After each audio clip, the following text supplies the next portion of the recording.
Bom dia, tudo bem? A mensagem que Deus colocou para mim hoje, ela diz assim: não existe melhor oração do que aquela feita de joelhos com o coração. Senhor, tende piedade de nós. Perdoa, Pai, todos os nossos pecados, livra-nos de todo mal, nos afasta de tudo aquilo que não vem de Ti.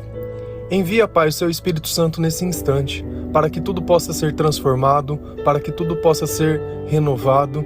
Nós Te amamos, nós Te louvamos, nós Te bendizemos. Com certeza que a oração, ela é a nossa conversa com Deus, seria o nosso WhatsApp.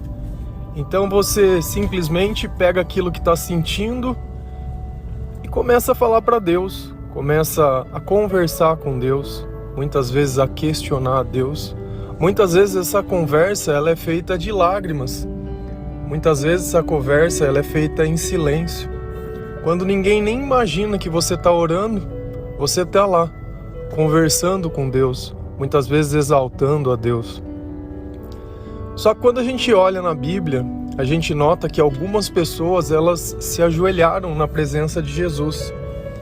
Esse gesto ou esse ato é uma forma de reverência, é uma forma de submissão. Você se colocar de joelhos diante de outra pessoa, você enaltece a presença da outra pessoa. E muitas vezes, num momento de desespero, é assim que nós nos colocamos. Quando o milagre é grande demais e a nossa fé é muito pequena, a gente não se sente digno de estar recebendo nada, nem de estar na presença de Deus, nem que Deus possa nos escutar. Então, muitas vezes, essa é a posição que nós nos colocamos. Quando você fica de joelho, você sente toda uma dor.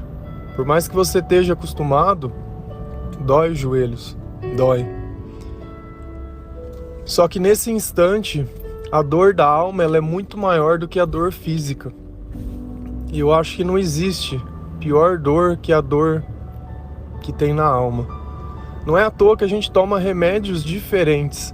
Porque o que a gente toma, por exemplo, você está com uma dor nas costas, você toma um remédio, aquilo passa. Mas quando você está com uma dor na alma, amargurado, entristecido, com ansiedade, muitas vezes, se você tomar um remédio desses tradicionais, o que esse remédio vai fazer? Ele vai impedir do que você pense.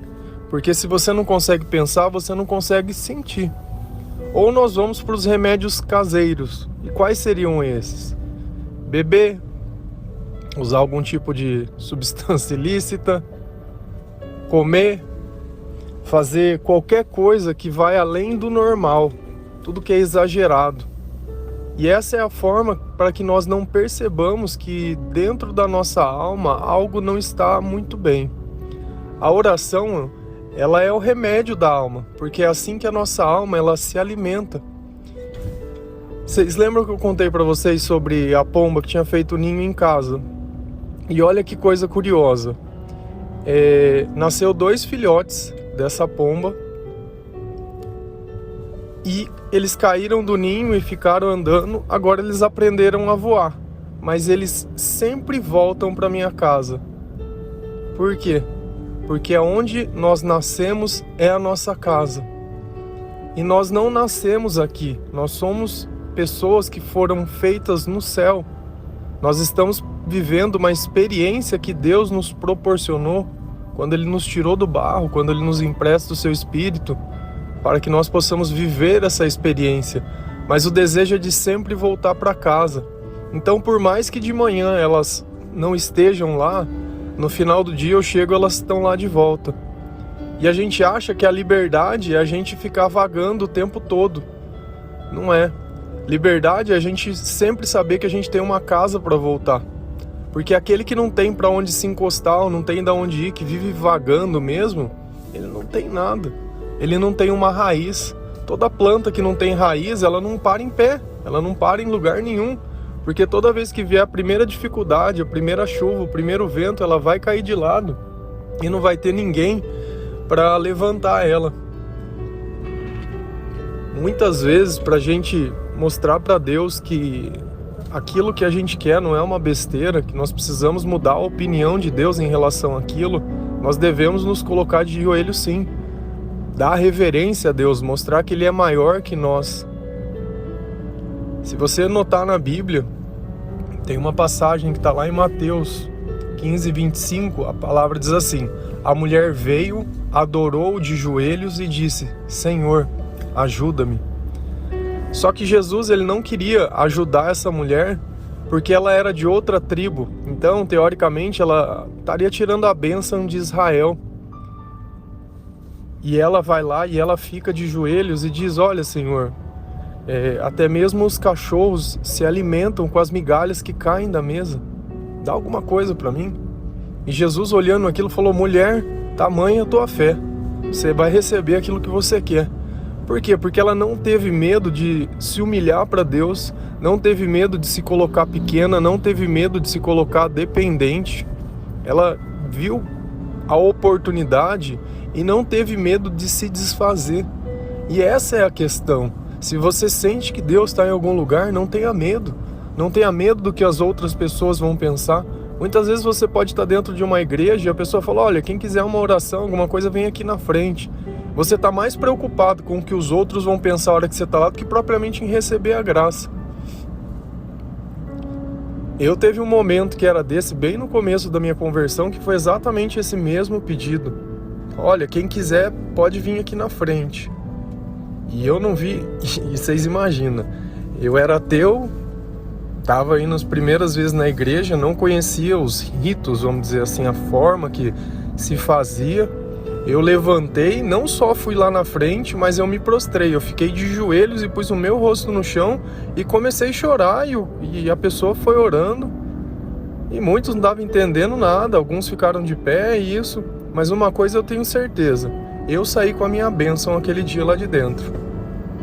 Quantos não perderam a oportunidade e até hoje não encontraram o caminho? Eu não tive medo de me humilhar para Deus. Eu não tive medo de mostrar a minha fraqueza para Deus, a minha dependência de Deus, as minhas feridas para Deus. Eu não tive medo de me mostrar o quanto eu era pequeno e o quanto eu precisava dele. E hoje eu estou aqui, de pé, firme e forte. E eu tenho certeza que cada pequeno detalhe conta. Que cada dia que a gente passa na presença do Senhor é um dia que a gente se torna um pouco mais digno. Então, quando você tiver uma oportunidade, não perca essa oportunidade. Quando a gente ouve a palavra coração na Bíblia, a gente sempre lembra que o coração do homem ele é enganoso. Concordo plenamente com isso. Só que o engano vem quando nós estamos longe de Deus. A partir do momento que nós começamos a ler a palavra de Deus e pensar da forma que Deus ensina, já não tem mais engano, porque já é Cristo vivendo em nós. Lá em Provérbios 3, versículos 5 e 6, a palavra diz assim: confie no Senhor de todo o seu coração e não se apoie em seu próprio entendimento. Reconheça o Senhor em todos os seus caminhos e Ele endireitará as suas veredas. Confie no Senhor de todo o coração. E é justamente isso. Essa é a forma que nós depositamos a nossa esperança em Deus, de todo o nosso coração.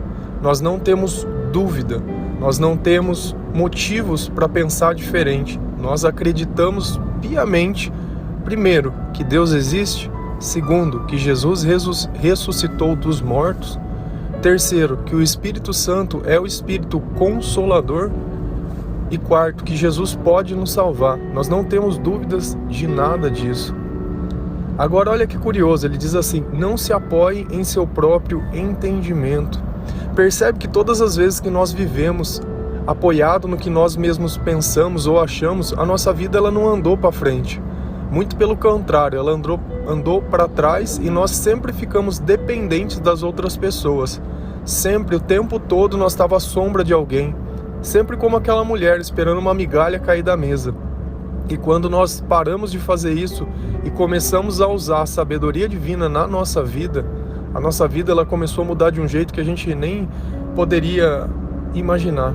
Reconheça o Senhor em todos os teus caminhos. É isso que eu sempre falo. Tudo que a gente faz é por Deus. Tudo que a gente tem é por Deus. Sem Ele, nada somos.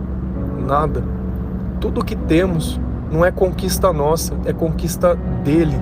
Então muitas vezes você não está dando algo que é seu para alguém, você está dando algo que é de Deus, que Deus te emprestou. Em todos os seus caminhos, em todo o tempo, em tudo aquilo que a gente fizer, a gente tem que reconhecer que Deus está trabalhando, que Deus está agindo e Ele endireitará. Esse é o papel que a gente percebe melhor, o quanto Deus nos endireita e o quanto a gente olha para trás e vê que aquela vida, ela não era uma vida digna de ser vivida. E não era à toa que a gente sofria tanto por coisas muitas vezes sem sentido, coisas de mera interpretação. Quando a gente olha, muitas vezes não nos faltou nada que era necessário. Só que quem dificultou todas as coisas fomos nós, porque nós não quisemos reconhecer o valor das coisas que nós já tínhamos, pelo simples fato de achar que merece ou quer mais, pelo simples fato de ficar se comparando com os outros. Só que você só se comparava com as pessoas que eram do seu interesse, porque se você via que você estava melhor que alguém, você nunca usava essa pessoa para se comparar. Muito pelo contrário, você só se menosprezava comparando com outras pessoas. Cada um tem sua história, cada um tem sua vivência, cada um tem seu momento. E isso também não quer dizer nada. Sabe por quê? Porque ao lado de Deus, estamos em transformação o tempo todo. Aquela pequena semente, um dia ela vai dar frutos. Mas enquanto eu reconheço ela apenas quanto semente, eu não tenho nem capacidade para imaginar que um dia ela vai dar frutos. E delas irá nascer outras sementes. É curioso, mas Deus ele sempre está preparando. Se você tem paciência, confiança e não questiona, aceita tudo aquilo que acontece da forma que acontece. Muitas vezes parece que algumas coisas elas estão te atrapalhando para que você chegue no seu objetivo. Muito pelo contrário, as coisas elas estão se alinhando. Em Deus não existe tempo errado, sempre está acontecendo no tempo certo. Nós que estamos desalinhados, talvez aquilo que você quer não acontece porque você não está preparada ou as tuas intenções elas não estão alinhadas com Deus. Se a tua intenção for só vaidade ou um simples querer, ou você quer porque todo mundo quer, tem na verdade, assim não funciona. Com Deus é do jeito que é os planos dele, e os planos dele são sempre maiores e melhores que os nossos, sempre. Pensa nisso tudo que eu te disse. Cada dia mais você tem uma oportunidade de acordar e fazer tudo diferente. Ou viver naquela vida tudo igual, naquela prisão que você mesmo construiu e jogou a chave fora. Deus, ele pode te libertar dela, a partir do momento que você puder reconhecer que as grades não existem. As grades são imaginárias. Essa prisão, ela está dentro de você, ela não está em Deus. Tudo que você precisa já está dentro de você. Ainda que simples, ainda que comece gatinhando, como nós aprendemos a andar, gatinhando, caindo, levantando, chorando. Mas hoje nós crescemos, não somos mais aquelas criancinhas. Os brinquedos, eles já não têm mais graça. Nós precisamos de coisas maiores para a nossa vida. Coisas maiores. Tudo que nós aprendemos a vida inteira, perto do que Deus tem para ensinar, a gente percebe que é tão infantil e tão criança. Ser o maior, ser o melhor, o mais bonito, o mais isso pouco importa. Pouco importa. Porque nada dessas coisas nós podemos levar para o céu. A única coisa que a gente leva para o céu é o amor que a gente recebeu das pessoas. A única coisa que a gente vai levar para o céu é o nosso coração. E se ele estiver cheio da palavra de Deus, com certeza você vai poder conversar com outras pessoas nessa língua, nessa linguagem divina. Nunca perca a esperança, porque Deus ele é sempre muito mais do que você imagina. Amém? Um bom dia, que Deus abençoe cada um de você. Eu não sei o que você tem passado, eu não sei o que você tem sofrido. Se ajoelhe, conversa com Deus. Se tiver que chorar, chora. Faça a verdade dos teus sentimentos, se rasgue para Deus. Bom dia.